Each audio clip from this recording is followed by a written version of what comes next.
नमस्कार मंडळी, मी उज्ज्वला पाटील म्हणजेच अलिबागची पाटलीन स्वागत करते ह्या व्लॉगमध्ये। म्हणजे रांगोळीचा व्लॉग आहे हा। थोडक्यात सांगायचं तर मला रांगोळी आणि कलर म्हणजे पेंटिंगची वगैरे फार आवड आहे। अगदी मी एक्सपर्ट नाहीये, पण मनाला आनंद मिळावा म्हणून मी नक्कीच ह्या गोष्टी करते। कलर्ससोबत खेळायला, त्याचे वेगवेगळे मिक्सचर करून ते यूज करायला किंवा डेकोरेशनसाठी वापरायला मला फार आवडतं। तर आज मी टाकण्याचा माझ्याकडे रांगोळी नाहीये, तांदळाचं पीठ वापरून वेगवेगळ्या रांगोळ्या मी आधी काढलेल्या ते व्हिडिओ याच्यात टाकणार आहे। या व्हिडिओमध्ये म्हणजे फ्री हँड रांगोळी मला बऱ्याचदा आवडायची आणि ते मी काढायची। संस्कार भारतीची रांगोळी आणि फ्री हँड रांगोळी असं दोन्हीचं कॉम्बिनेशन। असं ठिपक्याची रांगोळी मला कधी जमली नाही खरं सांगायचं तर, पण दरवाजाजवळ वेगवेगळ्या अशा आपण उंबऱ्याजवळ रांगोळ्या काढतो त्या रांगोळ्या असं बरेचसे आहेत आणि माझे काही व्हिडिओ आहेत ते आणि फोटो मी ह्याच्यात शेअर करणार आहे।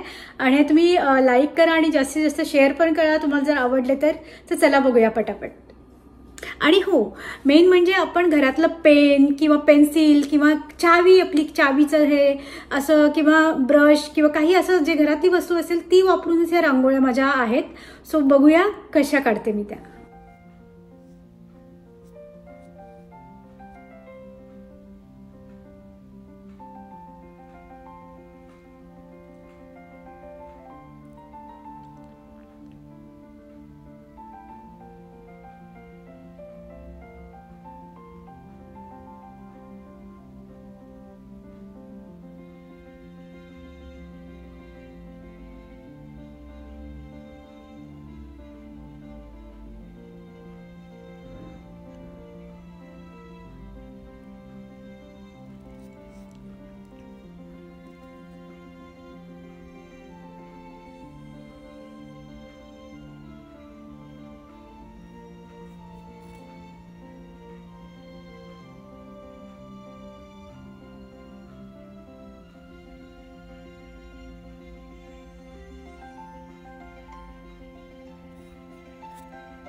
सो ह्या रांगोळी तुम्हाला कशा वाटल्या? अगदी छोट्या तांदळाच्या पिठाचा मी प्रयत्न केला काढायचा, पण ह्याच्यात मी अजून काही व्हिडिओ टाकले आहेत आधी, ते आवडले का सांगा। प्लस मी काही माझ्या आधीच्या रांगोळी आहेत त्याचे फोटोज टाकणार आहे, जे तुम्हाला म्हणजे अगदी तुमचं गोपाळकाला जन्म, कृष्ण जन्माष्टमी असो, आपलं गणपती असो, दिवाळी असो, होळी असो, कुठलाही सण घ्या, अगदी माऊलींचा सण, आषाढी एकादशी असो किंवा महाशिवरात्री असो किंवा तुळशीची लग्न असो, दसरा असो, काही सगळ्यासाठी हा एकच व्हिडिओ तुम्ही सेव्ह करून ठेवलात ना, तर तुमच्या सगळ्या रांगोळी तुम्हाला एका ह्याच्यात इझी रांगोळी डिझाईन्स तुम्हाला मिळून जातील। सो कसा वाटला हा व्हिडिओ मला नक्की सांगा। Thank you so much.